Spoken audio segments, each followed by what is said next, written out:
Update on the Coit statue that will be a resident at the University of Arizona. Now, we have seen how the statue parts were molded and brought to the Artworks Foundry, where the statue will go through a series of processes. First, a wax impression must be made of all the parts. And Ricardo is the master of making the waxes for the foundry. He ladles in hot wax and swishes it around to cover all the interior surfaces of each mold. Now, this is a leg mold that has received the wax and is now ready to be opened.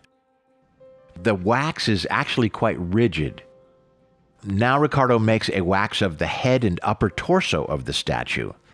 Again, the hot wax is ladled in and swished over the interior surfaces of the molded statue.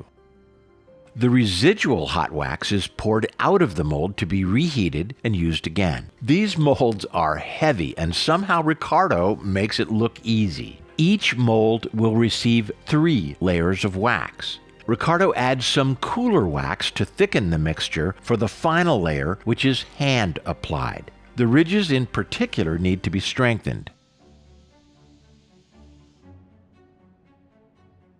Ricardo fills the head with wax, reduces the bubbles with heat, then drains the residual.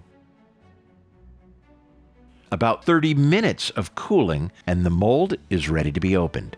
Excess wax is cut away, the mold is unbolted, and the flexible mold is carefully peeled away from the wax.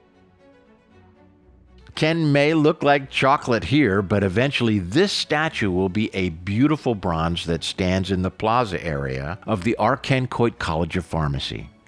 So what happens to the waxes? Well, we'll find out as we get to the next phase. But we are headed toward the dramatic pouring of the statue. Now, the unveiling of this statue and the grand opening of the new Museum of Pharmacy and Health Sciences is set for October 29, 2022. And that's also homecoming and the 75th anniversary of the university. Now, if you're going to attend any event at the university, this is the event to attend. So put it on your calendar.